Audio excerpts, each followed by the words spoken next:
Hi guys, welcome to my Etsy channel.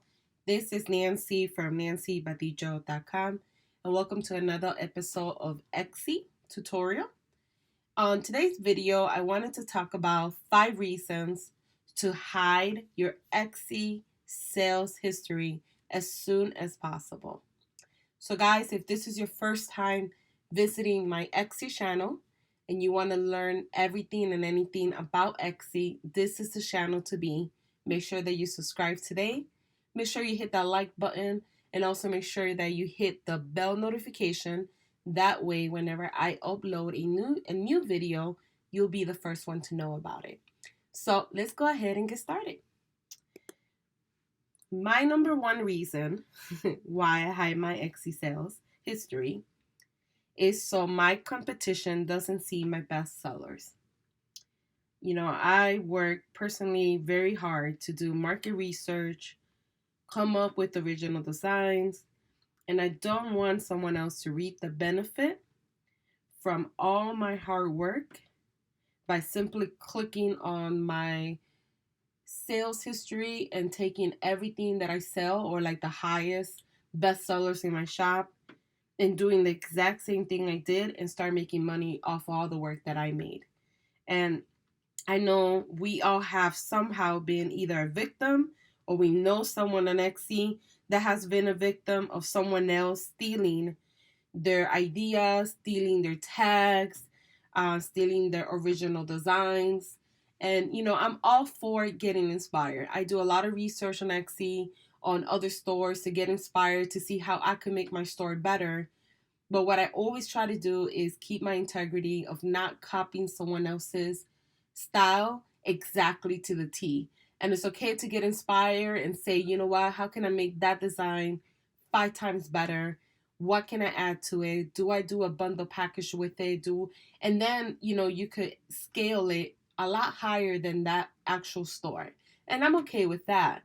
But when you go and you steal not only the design, but then you go and copy word by word their listing description and you copy word by word their title and even photos, that's when you cross the line. And that's one of the top reasons why lately I rarely ever give any of my Etsy shops. A lot of people ask me all the time, what is your Etsy link? Can you share it? That's one of the reasons why, because even as a Etsy influencer and having a YouTube channel and having my Etsy Facebook group and even my blog, I have come across people that were accepted in my community, in the Etsy group, in my Facebook, that copied even the listing description word by word. They even had my shop name in their listing description by mistake. They didn't realize that I had put it on the bottom of the listing. So therefore, you have to be really careful with people that copy other people. Unfortunately, you know, you do report them and everything, but this is just a necessary step that you might consider turning off your sales. That way other people don't necessarily know what are your top contenders or your best sellers. And also it will help you avoid people copying you as much. People will always find a way to copy you regardless, but it does help a little bit more. So that's reason 1 for me. Reason number 2 is value versus numbers. And I personally don't care for showcasing to potential buyers the amount of sales that I have. I don't sit there and say, oh, I got 5,000 sales, so you should buy from me. I'd rather have a buyer make an informed decision, not based on my sales, but based on my reviews, based on reading the listing description, based on reading my About Me section, and really, really, really getting to know who I am as an Etsy seller and what makes my store unique and why they should buy from me. I think that's more important than the number of sales I have made. So therefore, for me, it's just personally, I'd rather showcase my value over sales.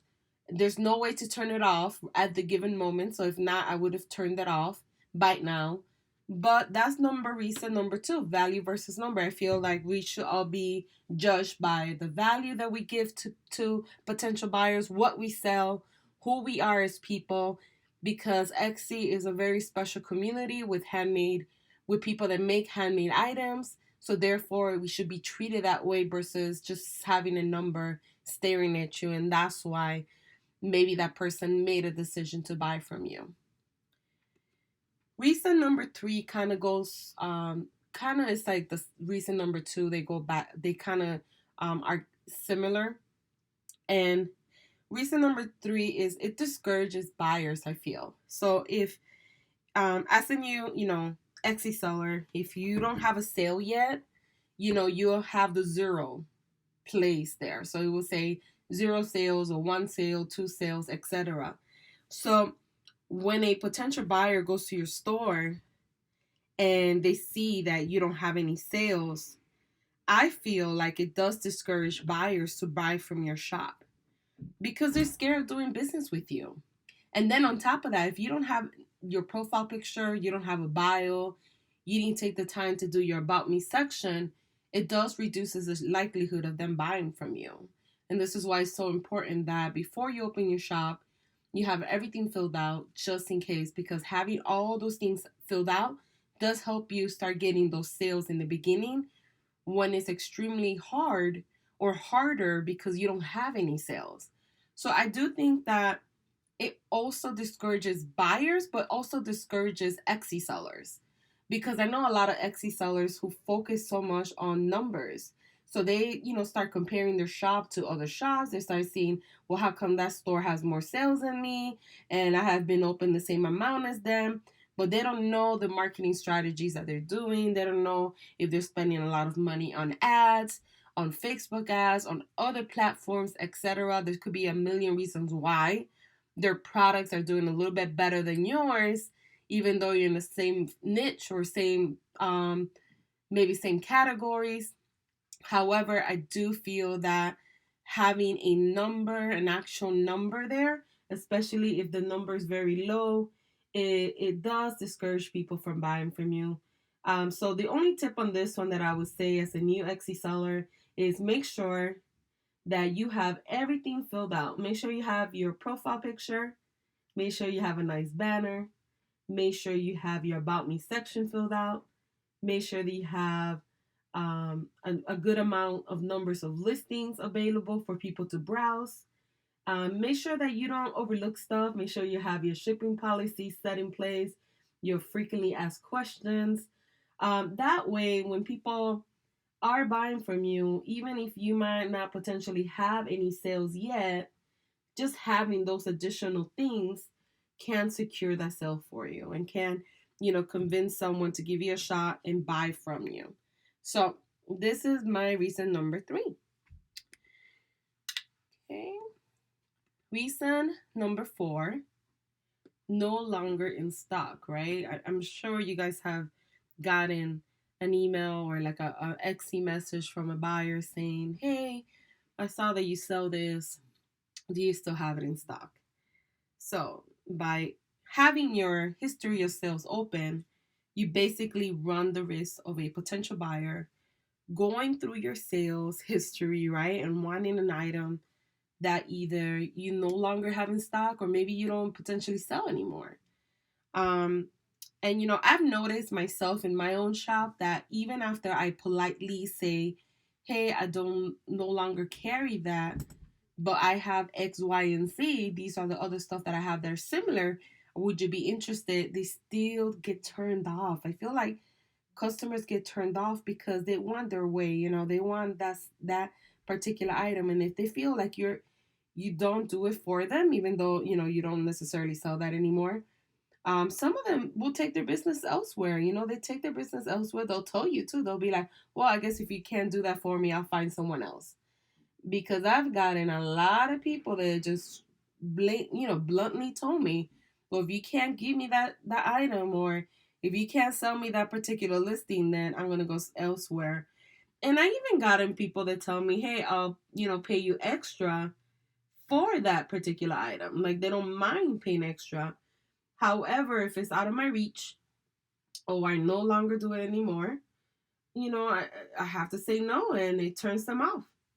And they end up going somewhere else. So therefore, I lose the sale. So this is another reason why I always tell Etsy sellers, just go ahead and turn off your sales history, especially if you sell things that you no longer sell anymore. And the last reason is it confuses buyers. I feel like, if you happen to take 1 month off because you were on vacation and the potential customer is browsing through your sales history and they're going to look at that gap that you didn't have a sale for a month. And the sale history doesn't give them the full story, right? It doesn't tell them that you were out on vacation for a whole month, or you just had a baby, or you were sick for 2 weeks, and that's why you had your store on vacation mode. They don't know that, so they automatically assume that maybe your store is not as popular, or maybe the items that you sell, you had an issue or something, and that's why you're not selling as consistent. And this could confuse buyers, potential buyers. Another reason is because you sell a lot of things in quantity. So maybe you get, 5 sales a week, but each sale is like 50 to 60 quantity. So the total number, if you sell 5 per week, is gonna look like a lot of sales. You're gonna have over 100, 200 sales. However, when they go look at the history of each sale, they're gonna see the gap in between. So it does kind of like make them feel like, wait, doesn't they have a lot of sales? How come here it says it's like 2 sales per week, or maybe 3 sales per week? They kind of question that. So I do think that it can potentially confuse customers. Or they could just assume that your shop, like I said earlier, is not as popular as it may seem. So having it open, you might run into that risk. Now, do every customer analyze it the way I just said it? Probably not. But there are people out there that do actually look at your numbers, and that's how they make a decision. They don't make it based on the reviews, or based on the listing description. They didn't even read that yet. They just based it on what was your top seller, and they kind of browse through it and kind of look at the history. So these are my 5 reasons on why you should hide your Etsy sales history as soon as possible. So to recap: competition, value over numbers, it discourages buyers, you no longer have it in stock, and it confuses customers. Now, if you decide that you want to go ahead and turn it off today, I'm going to give you the steps on how to do it. It's very simple. All you have to do is go to your shop manager. You go to settings, options, sold listings, and then it's going to tell you there to keep them on or hide them.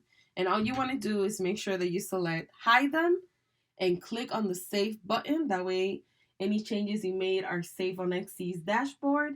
And that's all you have to do. And pretty much, when you have it saved, no one will be able to view your sales history. So I hope that this video was helpful in understanding it's not solely for just competition, but there's many reasons why you should turn off your Etsy sales. Guys, if this is your first time visiting, make sure you leave a comment below. Say hi, leave the name of your shop. Make sure that you provide valuable feedback to my videos. I'm trying to create a sense of community where we all come together, we help each other. So if you have any questions about this video or any other topics, make sure you leave them below. So thank you guys for watching, and you guys have a wonderful day.